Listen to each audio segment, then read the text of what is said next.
welcome back to the Boropolis podcast. As usual, I am joined with Nathan, and after our Christmas/New Year's break, we are back with an absolute bumper edition of the Boropolis podcast. Happy New Year to all of you that are watching and listening. I hope you have a wonderful or had a wonderful time over the festive period. Nathan, I will get onto your Christmas, so don't feel too left out just yet. But in terms of, because of everything that we've got to cover, I'm just going to quickly round up essentially what this podcast is going to kind of span in terms of where we're going from and towards. So, of course, the last podcast we had was Plymouth 3, Middlesbrough 3. And we followed that up with another 3-3. Sheffield Wednesday come after that. Then, of course, we had the Burnley home game. Then Alex Gilbert's moment at Hull. And then, of course, yesterday's game. With the new year coming around, we also now do have the opening of the transfer window and all of the chaos surrounding that. So, of course, there is two men that are going to be right at the top of the topics list for the transfers section of the podcast. But yes, usually at the end of the podcast, I would do this. I just want to say we're on 499 subscribers on YouTube. We've been waiting to hit that 500 for what seems an eternity. Please, someone just be the 500 subscriber. And if you do like and enjoy this podcast, give us a rating or a review on your audio platforms. So without further ado, Nathan, firstly, before we dive straight into the world of Middlesbrough, how was your Christmas and New Year? Yeah, good. Thanks, Chris. Obviously, seen you a couple of times over that period at various games at the Riverside. But yeah, pretty good. What about yourself? Yeah, do you know what? It was just nice. I think we spoke about it in the last podcast now, and it's making me quite depressed because now it's like we're all about to return to normality again. We spoke about, waking up on sort of like a random Thursday and checking the football app or Twitter and realizing that there's a football match on the day, and the kind of period in and amongst Christmas and New Year where you don't know what day of the week it is. Brilliant, because it means you're not at work, and it just means you don't really have any responsibility for those few days of the year, which is always nice. But yeah, other than that, probably overindulged in celebrations, Christmas dinners, and God knows what else. New Year, always a bit overrated for me. It just basically signals the start of the transfer window, which is quite fun for a lot of people, including us too. But yes, obviously just hoping for a very successful 2025 for everyone, and also Middlesbrough. And we're actually going back a full year to talk about the first sort of performance game talking points, if you want to call it that, of this podcast. And I'm sorry to do so, everyone. Of course, the first game that we missed, the Boxing Day fixture, sellout crowd at home to Sheffield Wednesday. And I just want to rewind back to the last podcast, which seems like an eternity ago, like I said. And I said something along the lines of, to drop points once during a season when you've scored 3 goals in a game is unacceptable. To do it more than once is crazy. To do it 3 times is just... I can't even think of the words, Nathan. And I don't want to take myself back to a point of being absolutely head on Mars, Chris, wanted to kick the walls and punch holes in lamps in the living room. Couldn't get there for the Boxing Day game. You were, of course, in attendance. And do you know what? This kind of set of results over the festive period actually is probably the perfect collection of games to just describe Middlesbrough as a whole this season. And then if you want to make a sort of smaller example of that, it's just the first half Middlesbrough versus the second half Middlesbrough that played against Sheffield Wednesday, because we produced a scintillating 45 minutes and followed it up with probably one of the worst, most dramatic, injury-filled 45 that you could possibly ever imagine. I mean, how did that happen? The answer is I don't know. Luckily for me, with it being Boxing Day, with it being Christmas, I had a good few pints before the game. Uh, Rocked up into the Riverside, very merry, and enjoyed the first half wholeheartedly. Some magic moments. The second goal, notably, was my favourite of the lot. Azaz bending one in from just outside the box into the corner, and yeah, to be 3-0 up at half time, turning round to the people that I go to the match with and sit round and say, yeah, I feel sorry for those poor kids in the Sheffield Wednesday end that have got Boro away tickets for Christmas in their stockings, have made the trip up this morning hoping for a result, and they've been zipped three in the first half.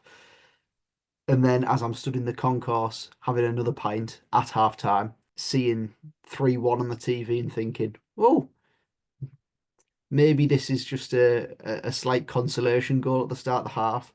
And as I'm making my way back up to my seat in the second half, in goes the second. Rav gets sent off. Another mammoth save that saves it going 3-3 from Solbrain. And obviously, in that instance, he dislocates his shoulder. You could tell straight away it was a serious injury, the way that he left the pitch holding his arm in a specific position to stop pain. Tom Glover coming on, and yeah, conceding almost immediately after a poor kick out. Sheffield Wednesday win the corner, and yeah, within the space of 15 second half minutes, your 3-goal lead absolutely evaporates. And yeah, if I'm totally honest, it's unforgivable, really. You can't let that happen as a football club that wants to be taken seriously Yeah, at the top end of the championship, a team that is vying for the playoffs. As you mentioned, it's not the first time that this has happened this season, where we've scored 3 goals in a game and not won all 3 points from that game. But this one felt different. This one felt like yeah. I from mean, it was literally the capitulation of all yeah, capitulations, it wasn't it? it's 3-0 should be unsurmountable for an opposition, and to absolutely melt in the space of 15 minutes was nothing short of disgusting, really. It was embarrassing the Yeah, way that they came out for the second half, and almost just expected that there was going to be no sort of fight from Sheffield Wednesday. yeah. I mean, the second half performance, like you say, the almost sort of arrogance of, call it the players, call it the management, call it, almost a bit of inexperience. I mean, I think I'm clutching at straws there because, we're not a team full of kids. There's plenty of players in that team that have now played it in championship level and played against good teams in this division, to know that you're not going to take a 3-0 battering in the first half and come out in the second half and play anywhere near as bad. And especially against a Danny Role side, who we all know, one of the best up-and-coming managers in the division, is known for his tactical nous and making changes and really being, I mean, we saw it last season, yes, to a very different extent and not just one game, but the impact, sorry, that Danny Role had in terms of making such a quick change to the system that Sheffield Wednesday were playing in order to get kind of an immediate impact. And the subs made all the difference on the day. And yeah, it was you almost couldn't believe what you were kind of witnessing, really. And I mean, as well as throwing away 2 points, of course, Tommy Conway went off injured, and we haven't seen him since. Vandenberg, of course, was sent off. And like you say as well, the Solbrin, real disappointing injury because of the fact that, he won his place back. And by all accounts, despite them scoring 3 goals, again, no real complaints, and he makes an absolute worldie to keep it at 3-2 before they obviously level things up, as you say. But yeah, I mean, it's a funny one, given that we are 6 games unbeaten, in the words of Dan Barlasser. But I feel like this Christmas period is forever just going to be shadowed by that game, to be honest. You always think of the games in and around Christmas periods, and you think of, you can reel them off kind of just from usually, as you said in the previous podcast, a full Riverside Stadium, usually a pretty decent result, and just an all-round nice occasion because loads of people who aren't usually there get the tickets and they want a show. And a lot of people got that in the first half. What they got in the second half was a complete circus, to be honest. So it was kind of a show. But yeah, it's almost made the following result against Burnley, which ultimately, given the form that Burnley were in and continue to be in, was in isolation a good point, and the absolute polar opposite of what we saw against Sheffield Wednesday in that second half. We defended well, limited Burnley to, I mean, they had 2 real good chances, in fairness. Josh Brownhill sticks that one over the bar. And of course, Dale Fry has an absolute kind of hero moment on the line. But other than that, I thought we made them look pretty ordinary. We didn't have any huge chances. There was obviously the incident where Trafford gets caught on the ball and Della tries to bend it round him but doesn't quite manage that. But yeah, it almost, if you break in the sort of festive period into 2 little chunks of 2024 festive period moving on to 2025, the beginning of that kind of still in the festive period. Yeah, it's just huge disappointment really, because again, and over the last, I was going to say over the last few weeks, it hasn't really been the last few weeks. It's been the last week or so. But yeah, there's been so many games in such a short space. Teams in and around us have begun to kind of slip up and drop points.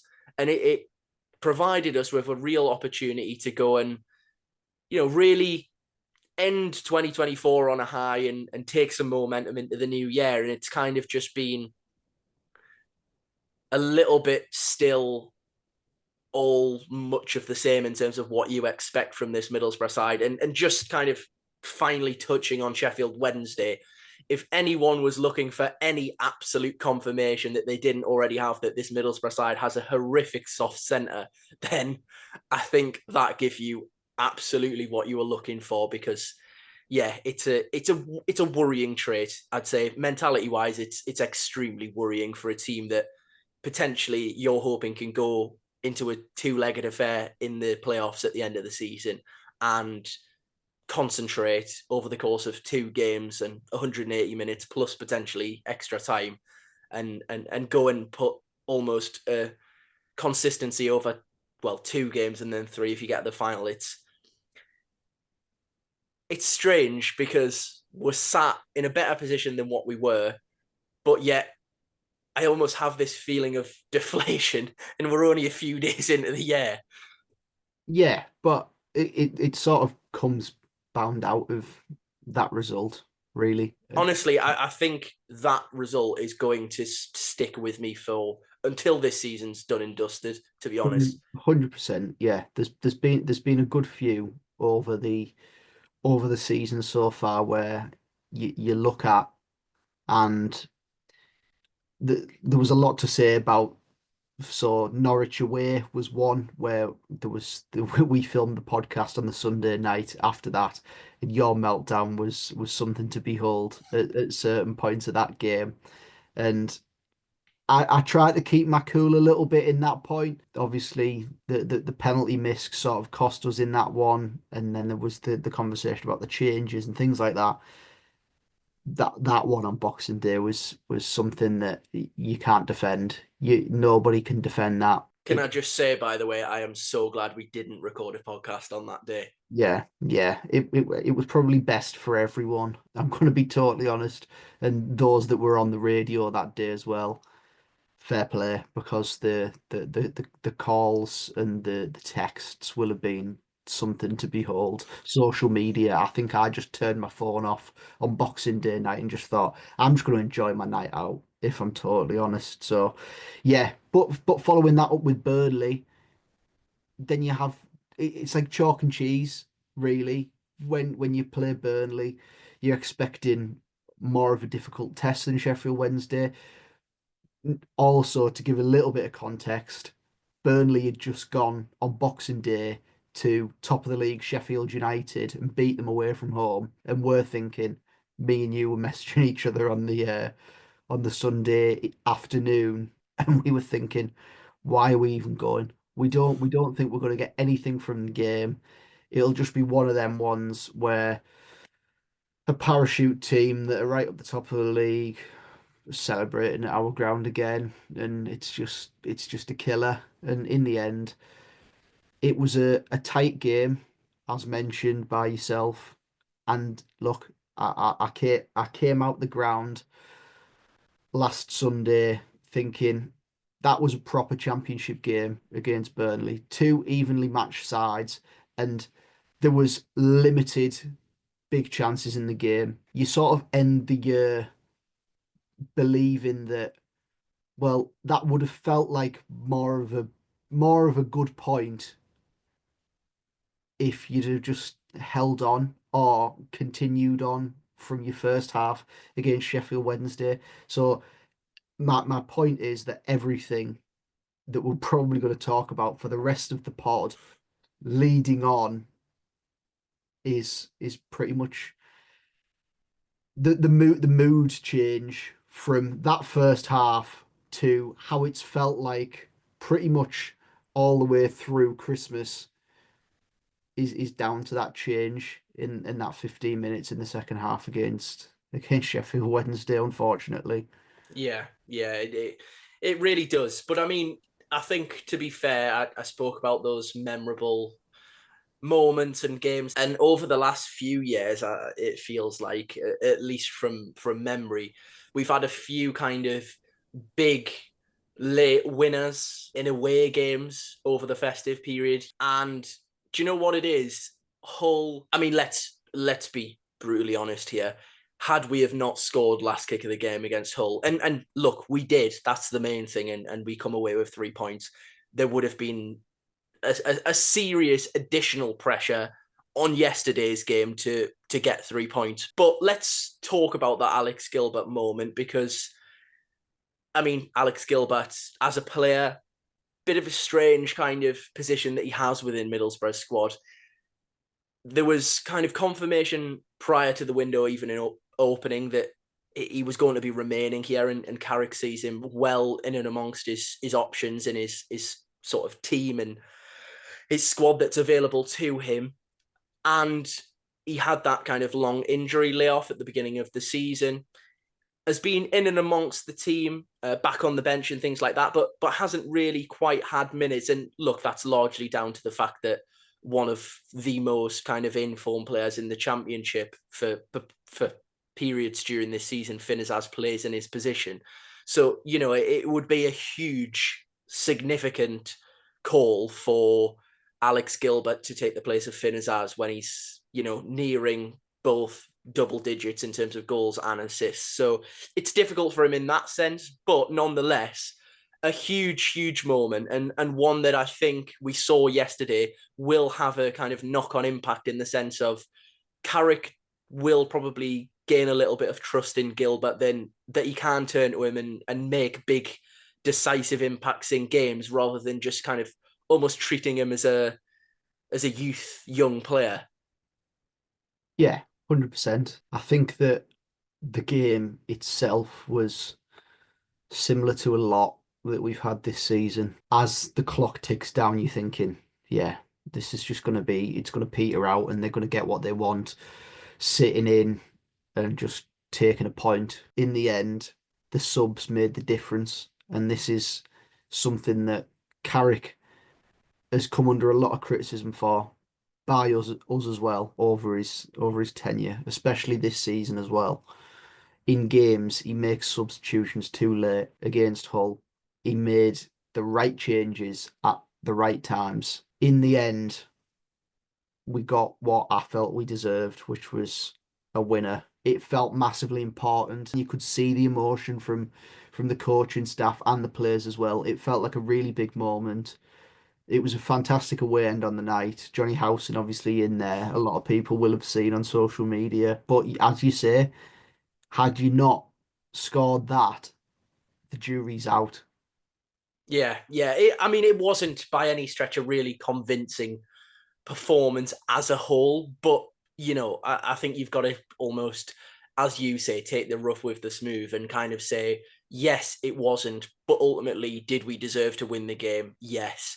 Of course, just a little bit before that, Hackney rattles the post, and you think it's just going to be one of those days where ultimately we've had, God knows, 60, 75 plus percent possession in a game and are going to come away with the exact same amount of points as the team that we're playing against, who have basically just done nothing other than sit in and try and defend.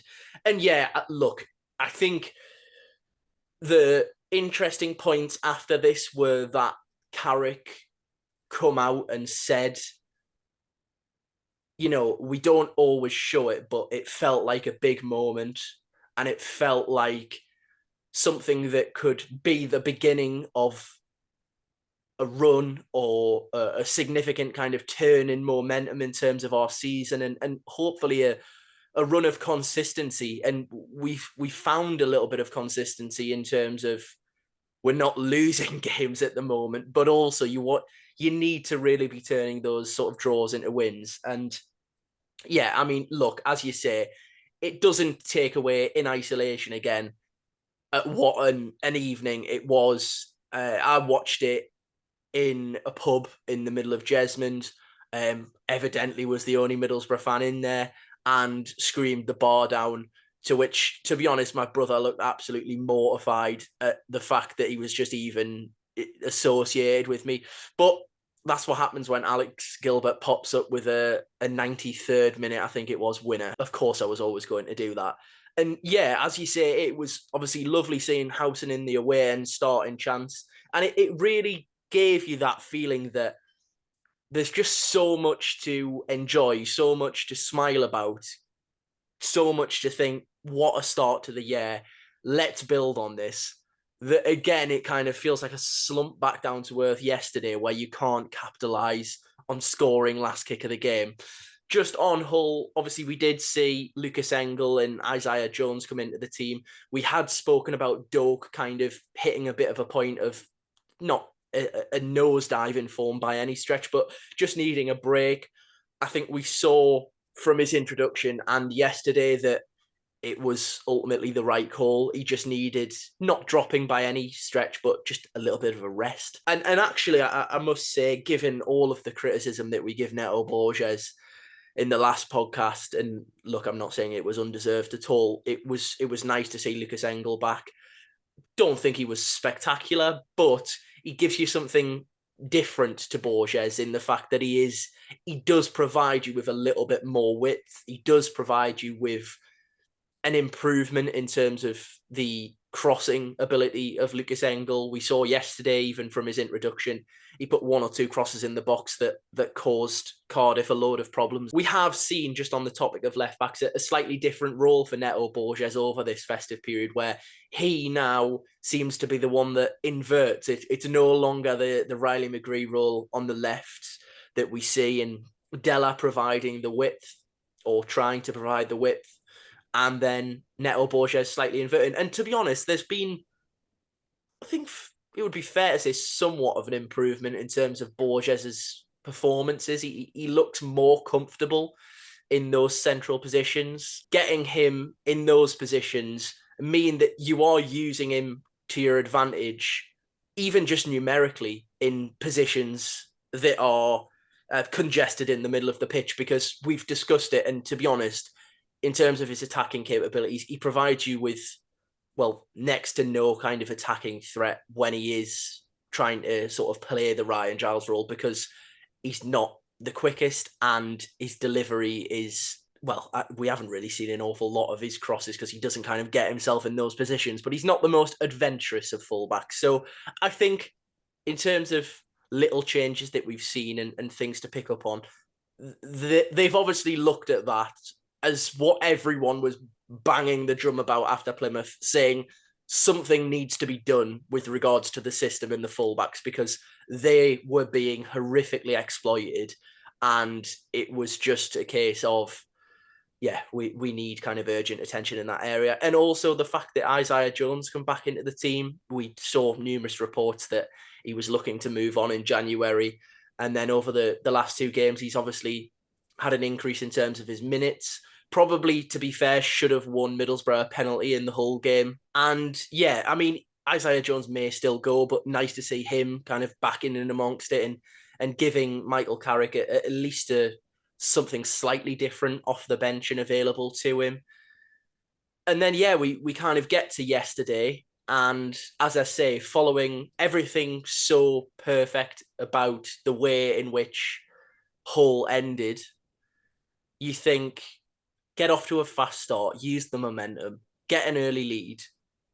And in fairness, we managed to do that. And then the old habits creep in. The atmosphere at the Riverside kind of reverts to type this season at least and becomes a bit flat, probably partially down to I don't want to use the word again, but arrogance of the performance, in the sense of not that we started doing ridiculous things or making ridiculous decisions, but it just become a little bit tedious of, we'll work the ball out wide, come back inside, horseshoe it round, not really get anywhere with it. The drive, the lack of shots was just so frustrating to see. And yet again, you dominate the ball, and then one mistake, and Callum Chambers, of all people, sticks one in the top corner. And look, there's more kind of incidents and things like that we'll talk regarding, but just another team to add to the list of under par, boring, tedious performances at the Riverside this season to add to. Yeah, you can throw that one in with Portsmouth, Preston, Bristol City, Coventry, Blackburn, Sheffield Wednesday. Yeah, teams in the table that are below us in the table that have came to the Riverside and picked up results. It felt similar to the Preston one. You're off to an absolute flyer, and then the game just sort of hit a lull, and Cardiff didn't even grow into the game. No, they didn't. That's the worst and most frustrating part. It was almost that, like I say, and we'll talk about it separately, but we scored, had the initial kind of, right, great, we've taken the lead, we can build on this, let's celebrate the goal and hopefully get more goals. There looked like there could be more goals in the game for us. And then, as you say, it was strange. It just went so flat. And then Cardiff scored, and it was just like, oh, right, well, that's that then. Yeah, it was just like they scored during a period of nothingness, and there wasn't a whole lot for the rest of the half.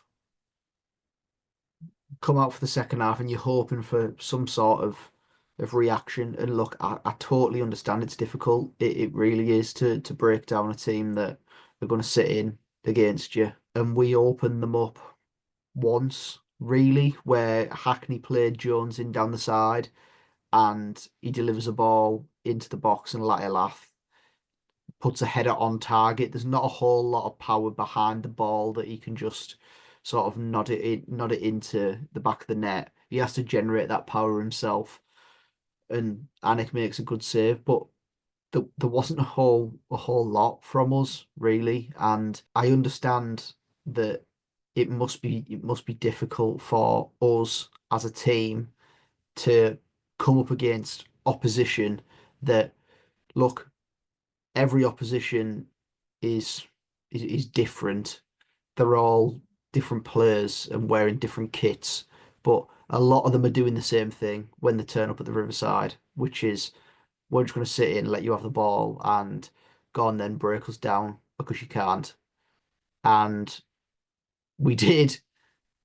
Yeah, And they came out, scored that goal to equalise, and then said, "Go on then." And we didn't have the answer, and that was the end of it. Really, another afternoon where Boro didn't have the answer at the end of the day to open up the Cardiff door, and yeah, it's just another one to add to the list, unfortunately, of games that just peter out as a draw that we can't seem to smash down the door, and that may be a point of us trying to work it too much at times, trying to force it at times in making passes that just aren't there. How about how about one of our two central midfielders from like 20-25 yards out just drives a shot low, drives well, a yeah, shot low, and it can take a nick or anything. yeah, There's yeah. no one having a shot from the edge of the box. There's the odd time as does where, granted, he chops in and out about 13 times before he eventually lets one go. But we don't seem to ever let one go from just the edge of the box. It doesn't. Yeah, it's a frustrating one, and that was posed to Carrick yesterday after the game, and the fact that we had, I think, 75% possession, but had the same amount of shots on goal as what Cardiff did, and I think it's a fair question to ask that, you know, although as you say, Michael Carrick, as we've discussed numerous times, has a set way of playing. And the main criticism, I think, this season, last season, has always been if that doesn't work, we almost are a bit bewildered. Now, it's no drastic change to the formation or the system to ask your players to, in terms of their final action, instead of passing, take a shot on perhaps. And Carrick kind of quickly said, well, there's a structure and a method behind everything. We try and, play certain patterns of play and make certain passes in certain positions to almost strategize and create openings that probably we have a bigger chance of scoring from. And yes, that's understandable. And by no means do I want us to just get to a point in a game where we just go, right, screw passing it round and trying to create something. Everyone's just going to start having digs from 30 yards out. But it's almost desperation of thinking, well, if we're going to have 75% of the possession and create nothing really, then you might as well have a shot. It's literally, it sounds so simple and so like blasé and so, oh, well, of course you'd say that. But are we at a stage where you'd rather Barlaser and Hackney just have a game of two touch in the centre circle and get a great possession stat? Or would you rather actually try and do something meaningful with the ball? And look, in fairness to Carrick, again, he tried to make changes relatively early yesterday. He brought Jones on, moved Doak out to the left, which, in fairness, I thought Jones looked bright. Doak, my one criticism was, I think Doak had the beating of O'Dowda. He'd already got him booked. He'd already beaten him for the LATTE LATH goal. I would have kept that as it is and kept Jones out on the left. We've seen him play there before. Initially, in terms of his breakthrough season, I know his best football came as a right wing back on the right hand side of the pitch, but under Warnock, his breakthrough was as a left winger, and that's where he played a lot of his kind of youth football as well. And even during his loans, he was playing from off the left, so that made more sense to me. Obviously, Carrick made the substitution that he did. And I felt personally that Doak then struggled, just looked uncomfortable on the left. We didn't really see too much in the sense of, as you say, there was only really the LATTE LATH chance, which is, it's a good chance, but because it's a floated cross by Jones who clips it, LATTE LATH can't really generate the power that he needs to get it past the Cardiff goalkeeper. And then, to be honest, as usually some of these home games go, Cardiff actually have a really, really good chance to win the game. Colwill I don't know how he's headed it wide, to be honest. And look, I mean, it's deflating as it is, these run of games, and not beating the teams lower in the table with terrible away records that are probably going to be quite happy with just staying in the division at the end of the season. But I can only imagine the kind of reaction if Colwell had have stuck that header in. And again, I often make a joke when we get back to the car and I say to my dad, "Oh, I wonder what Carrick will say." Almost as if, well, you know exactly what he's going to say. He says the same thing after every single home game. But it's like this podcast. You can almost copy and paste exactly what we say now, because these games, you almost think we're just waiting for a slight tweak of the system, Carrick to be a little bit more proactive. Okay, yes, fair enough. He's made his changes earlier. So that's one thing that we can't complain about. He's tried to change the way that we attacked from personnel, but it still just feels like it is always going to be 4-2-3-1, and that's that. Can you imagine, really, in terms of a whole dynamic shift of a formation or a system or a genuine tactic that is so clear to see on the eye, in terms of when Danny Roll put Chalobah on the pitch and said, stand on Finizaz and don't let him out your sight, and doubled up on him in there, stopped him having pretty much the freedom of the number 10 role in the Riverside. I can't really ever remember a game where Carrick's been able to do that. I'm not saying Carrick's a bad manager, and I definitely don't want the change. He's got us to fifth in the table, and we have a really, really good chance of getting in the playoffs. But is that not a marker of actually how bad this division is this season, other than the kind of 3 or 4 sides ahead of us? Because how many points have we dropped and we're still fifth in the table? I would say that's more of a reflection on the whole division than perhaps what it is of us. And yeah, we thumped a few teams in a week or two's period. But yeah, I still feel that we are a little bit rigid, a little bit stubborn, in the sense of we're going to play one way, and if it doesn't work, then you kind of just think, well, there's never going to be a run of consistency. We're just going to be getting the same results, the same under par home performances. And yeah, we might make the playoffs, but it's not exactly going to fill you with much confidence going into the playoffs over 2 games that all of a sudden we'll be able to like switch it on and produce 2, as I said, over a short period, but over 2 legs, produce 2 performances that kind of mirror each other and are of a consistency. Because knowing Middlesbrough of this season, you might get in the playoffs, win the first leg 3-0, and then lose the second game 8-3. It's just you don't know. There's no consistency. The only consistency is that we're so inconsistent, and that when teams park the bus, we have no answers. Yeah, so something that I heard on TalkSport, not talking about Middlesbrough, it was talking about another side, but it was a quote from Russell Martin when asked about his style of play at Southampton this season. Obviously, he's now been sacked, and it was about Plan A not working, and he said Plan B is to make Plan A better. Well, that is literally the perfect way of describing essentially what we do in these games where we are struggling.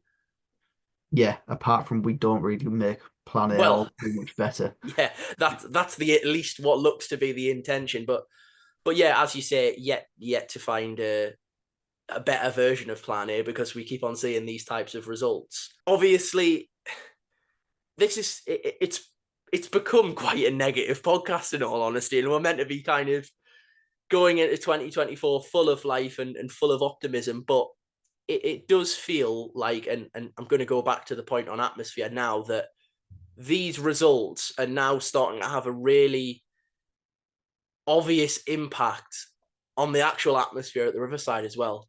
Yesterday, even at 1-0 up, like I say, and there's other factors, and people do try their best, and there's been different things that have gone on from supporter groups to try and improve on the atmosphere. But it seems to be getting worse. Yeah, it's not really the same place as it was a couple of seasons ago when the fat man was in charge. Um, yeah, it's killed us a little bit, but then again, our home form was fantastic under him, which does sort of paint a picture that good home form sort of reflects in your atmosphere, and that takes time to build that form. However, from a point where we are now, having just drawn to Cardiff, who yesterday was their 10th point picked up away from home this season, you're probably not going to see good atmosphere in your home form unless there's a shift in terms of moving fans around and rejigging an area of the ground until maybe, I don't know, March, April time because of the number of home games between now and then. Now, I think that one of your problems is the change of moving Red Faction, the fan group, the most vocal fan group, to the bottom of the stand behind the goal. I think that in that It's it's you been it's been somewhat of and what we must also say is for the Blackburn game, they've tried their best to essentially encourage people in and around that area of the stadium to specifically get tickets there so that kind of the bottom centre almost works its way up and they can try and generate an atmosphere. But at the moment, in terms of what you're saying, it has felt like a little bit of a disaster, to be honest. yeah, I'm going to be honest, I'd be moving them back to where they were. Or just higher, potentially, even central. I don't think there was that much of a problem with it where it was anyway. I think that the atmosphere built up over the years from them in that area was totally fine. And that comes with, look, certain things like the main one is the original chant of All Wilder Said. That sort of encapsulated the fan base around a team for that period of the season from okay December probably he came in November, so end of November onwards up until well until he decided that he wanted to go elsewhere really. I have Yeah. seen as well a lot of comments about, everyone wants to be part of the South Stand atmosphere, but not everyone kind of wants to actually be involved in it, if that makes sense. And perhaps with the move that has played its part, a certain number of supporters, of vocal supporters, or most vocal supporters have moved, but then potentially and the almost not members of that group that were generating an atmosphere along with a specific group are now still in that section of the ground, but then the people in and around the official supporters group who are generating that atmosphere, I don't know, perhaps they just don't want to be Yeah, involved be as there. much. Yeah, And it seems like, look, what I want to say first and foremost, it's not supporters' fault that the atmosphere is bad. Like you say, if you're winning football matches, the atmosphere is going to be better because you're winning and there's consistency there. And I think, honestly, in terms of what you come to expect from this Middlesbrough side, Michael Carrick's Middlesbrough team this season at home, you almost do go into games and think, well, I'm kind of almost ready to copy and paste my emotions from the last time I was here because we're going to get the same performance. And unfortunately, I think that is also having a little bit of an impact. If I'm being truthfully honest, it is a little bit of I've got to go to the other side. I've got to watch us try and break a team down, potentially do so, and then allow them back into the game. Or I'm going to watch us fail to break a team down, and then we'll have a moment where we gift someone a goal. And yeah, home form is a real issue, to be honest. It is, and like I say, it's not just something this season. The same instances happened last season, and we had certainly, I think it would be fair to say this season we have an abundance more quality in attacking positions than what we had last season. And we were still getting performances and results exactly the same against the teams that you expect to beat. And look, some people might say we're fifth in the table. Don't be so spoiled. You shouldn't have the expectation that we should be beating all of these teams. But it comes back to what we brought in the summer. The fact that yesterday, really, other than Aidan Morris, probably the best Middlesbrough team that Michael Carrick could have picked, possibly the goalkeeper as well. But it's not like we have yes, okay, we've been affected. And of course, you can have different substitutions that can be used and added to the game to potentially make a change. But that team yesterday is not one that you think, yeah, it's been absolutely hit completely hard with injuries and you can only pick, literally 11 men. Like what it felt sometimes last season, you almost had the excuse of that when we had these types of results and inconsistency. This season, I'm struggling to find answers. Yeah, It's desperate. The podcast is days into 2025 in the new year, and it is desperate. yeah, and I'm just going to sort of move on to the next point now. But Yeah, your home form isn't going to improve if your two star players that played a massive part in your goal yesterday, one taking one up the line and delivering a cross, and the other finishing the chance, is a subject to big transfer interest in January, as we are now in the January transfer window.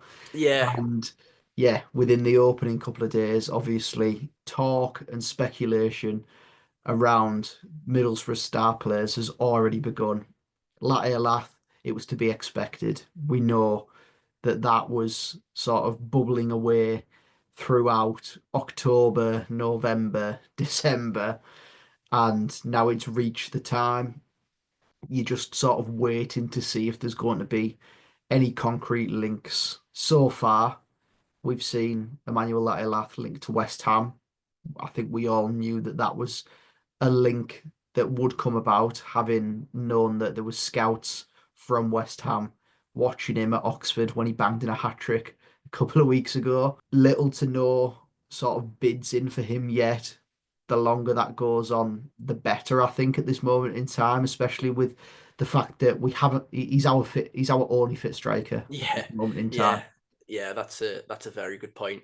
On Latte Laugh, you mentioned the fact that scouts were there, but also that his agent was absolutely giddy and decided to just let everyone know that he was at the training ground. I think it would be fair to say that the Boropolis account won't be seeing many of his stories again in the future anytime soon. So, yeah, look, he's an interesting character by all accounts, Latte Laugh's agent, and I think as many people have pointed out, he is looking at the opportunity of Emmanuel LATTE LATH moving to a Premier League side as a huge opportunity for himself as well as the player, especially when you look at the kind of roster of players that he has available to himself on his books. There is an obvious kind of standout in the shape of Emmanuel LATTE LATH in terms of the business aspect of his player agency. But yes, we haven't had anything concrete. And can I just say on the LATTE LATH topic before we move on to Ben Doak,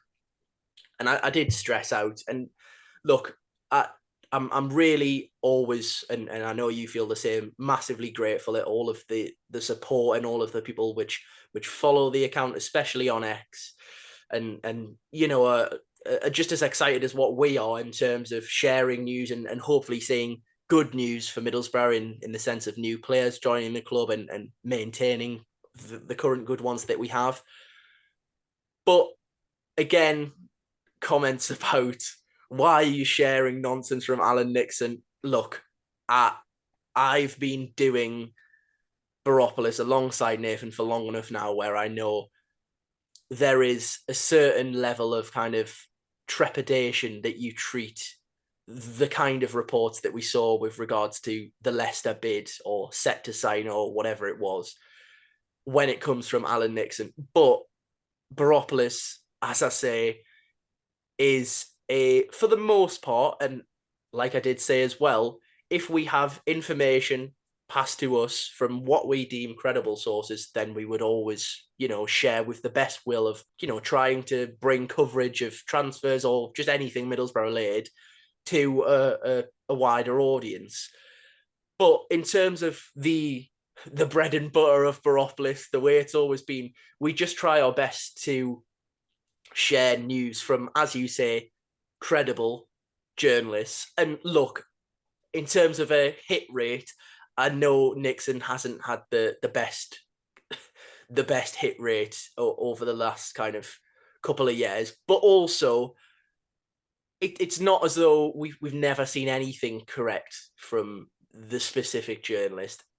I understand people's frustration, and of course, Dom Shaw, we all love him because he's usually the one that comes out and says nothing in that, don't worry about it. But there has been occasions where Nixon has called things and got things right. And for certain clubs, and I think specifically certain areas of the country, whether that's like the Blackburn, Burnleys of the world, he does seem to have obviously quite credible links and sources.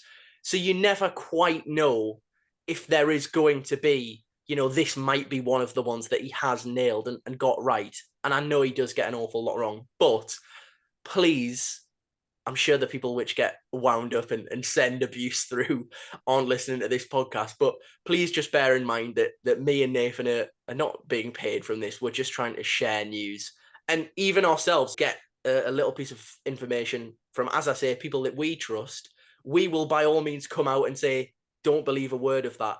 But that's the exact reason why the source of wherever the information has come from is in the tweet, because we're just resharing news to Middlesbrough fans in the hope that they can, not have to troll through Twitter or the internet to find these kind of links. Yeah, look, we've already seen so far this transfer window a link from Talk Sport come up about Middlesbrough and Sheffield Wednesday interested in an Australian forward that people would say, well, TalkSport's a credible source, and we rubbish that link.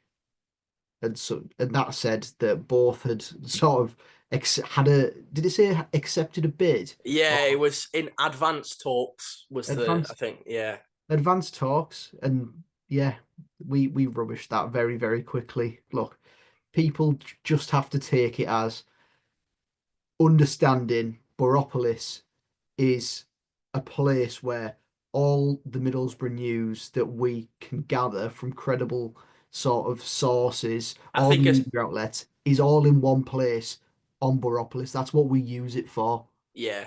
And I think, look, we've both done degrees in sports journalism. We aren't completely oblivious to, horrendous sources that you just see, a random account on Twitter has said that we've had a bid accepted for Lewis Gibson at Plymouth, but it's not come from a credible source. We're not sharing that kind of stuff because it is just random posts from people that have probably no idea about what's going on. And I'm not saying that we always do either. We're not some kind of high and mighty power. We don't know anything about who that we're trying to say. We're not Fabrizio Romano or David Ornstein. We're definitely not saying that. But yeah, if we ever post anything, please, for anyone out there that hates the guts and finds it embarrassing that we share these things, please just understand that we're only trying to share what we deem somewhat credible sources, because we've seen some links. I saw one the other day, and I'm not going to mention exactly who it was, but I didn't even post it because in terms of if we're going to go off hit rate and track record, I don't think they've ever got anything right in their full career, to be honest. So that's why that one didn't make it onto the account. But yeah, look, in terms of transfers, as you touched on, we've had the old LATTE LATH speculation and drama, and that you kind of feel that that's got an awful long way to go in terms of the remainder of the month. But what we have had in terms of absolutely nailed on credible sources, very, very credible sources. And what's ironic in this is Alan Nixon was actually the first to call the bid and the interest from Crystal Palace. Yet, of course, when the initial post was put out regarding the Sun reporting it, it was kind of, it's only the Sun. And then you've seen Sammy Mockbull, David Ornstein, Paul Joyce, who was literally like the godfather of Liverpool transfer news, all say, yeah, there is this credibility there. Well, first of all, Crystal Palace have been and made a bid to Liverpool for £15 million that's been rejected for Ben Doak. And then later on, we saw David Ornstein confirm that Ipswich had also had a bid turned down. That was 16 million.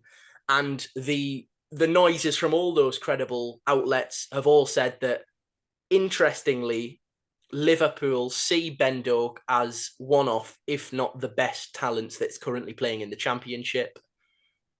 They haven't said that he's not for sale, but they have slapped a £30 million price tag on his head. Now, for me, that kind of signals the fact that Liverpool would be open to selling Ben Doak. It's not a case of this is an asset that we have at the football club that is just not for sale at all. They're obviously happy with his impact in the Championship and his performances and development at Middlesbrough at the moment, and they have no plans to recall him. But it does, for me, from all of the noises that you've seen from the most credible of credible sources, it does seem that if they felt a bid was going to reach a figure of probably 25 plus or around about 25, that they'd probably have a conversation with the club that are placing that bid. It's not a case of that Ben Doak is just not a sellable asset for Liverpool Football Club. Yeah, 100%. And you'd see why they'd do it as well. They'd obviously look after themselves and put a buy back in, probably a sell on as well in that. And yeah, there's definitely interest in him. Obviously, clubs trying to jump in to give themselves a little bit of a fighting chance of survival in Ipswich's case, and also Palace looking to the future. You've seen them sign a lot of players from the Championship over the last couple of years that have gone on and been fantastic for them. Elise, Eze, Wharton, Gahey. They're a club that recruit very well in terms of their Championship players. Yeah, it'll be interesting to see how it develops. I think that at the minute, as you can see with the bids, they're a long way away from reaching Ben Doak's valuation by Liverpool. So at the minute, he's a Boro player. Carrick said after the game yesterday he expects Doak and LATTE LATH to be here by the end of the window. I suppose that we've seen it all before with different managers at different football clubs where they obviously say these things and it doesn't materialise. He's obviously just got to look after himself and the club in terms of, yeah, they're our players. They're under contract here. They're both happy here. Everything's going well. They both played well yesterday. Hopefully, they both stick around for a little while longer yet. A little break from the Championship now, Chris, after a whirlwind podcast for four games discussed. A lot leading on from that 15-minute capitulation against Sheffield Wednesday. We're probably not even going to give our own opinions on the cup. We both don't really care for it. If we get knocked out, we get knocked out. It's Blackburn. I don't care. They're slightly below us in the league. It'll be interesting to see what team they put out. I think that we'll put out a lot of sort of second string players. I wouldn't be surprised to see Gilbert, Hamilton, if he's still here. Harley Hunt might get a run out. McCormick could probably get a run out, or Engel. Yeah, I'm going to be honest. I've totally not taken an Yeah, interest in the cup this year. there's it's one of those FA Cup ties where it almost feels like a bit of a chore. Yeah, it is. It's because they're in the same division as us. We Yeah, played them literally less than a month ago. I honestly just don't care. It feels like an absolute non-event. The fact that they've binned it at 12 o'clock noon on a Saturday, yeah. is an absolute killer as well. They've killed the crowd figures probably with that as well. Yeah, I It's mean, Middlesbrough poor obviously from the have, FA Cup. yeah, they have reduced the ticket prices, which might save the crowd a little bit, but I think generally across the board, the appetite for this cup game is nil, really, unless we make some new signings this week, which by all accounts there doesn't appear to be anything close. And if there was to be, our squad's at maximum capacity as it is, so there would have to be some exits before we brought players in anyway. So unless there's new players on display, then I don't think there's going to be many people of kind of filling the Riverside and being desperate to see the Blackburn Rovers second string. It's certainly not a glamorous FA Cup tie, but yeah, it kind of gives a good opportunity in terms of looking at it from a positive perspective. As you say, you're going to see the likes of Hamilton, Gilbert, Engel, LATTE possibly LATH is the other centre forward. yeah, Isaiah Jones. Do you know what? Give Matthew Hoppy a game. Just give, Sonny Finch maybe.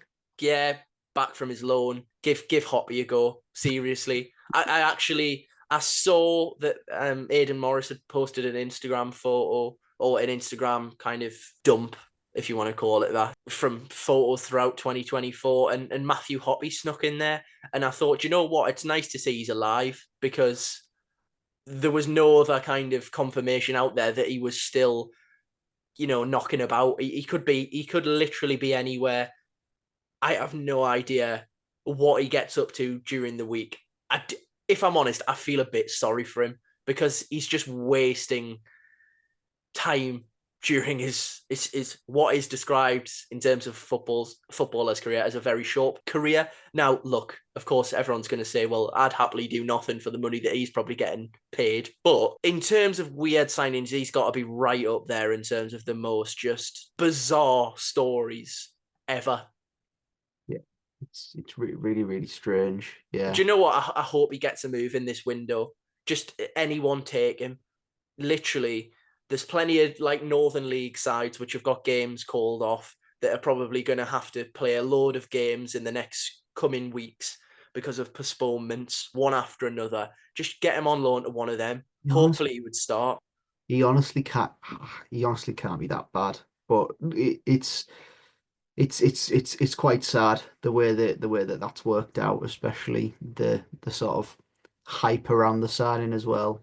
You sending me Fabrizio Romano's confirmation tweet of it the other day. So yeah, but yeah, my overall sort of residing feeling on our festive run is okay. Yeah, we're unbeaten in 6 games in a row now.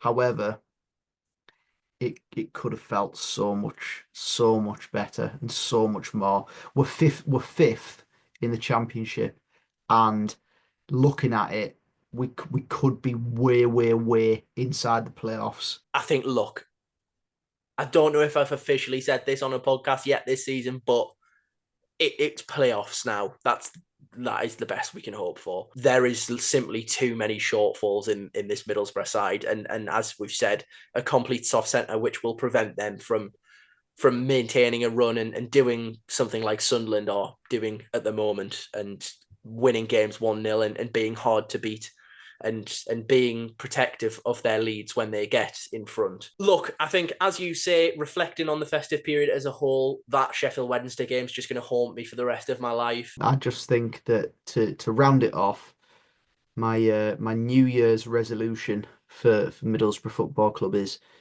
be better at home.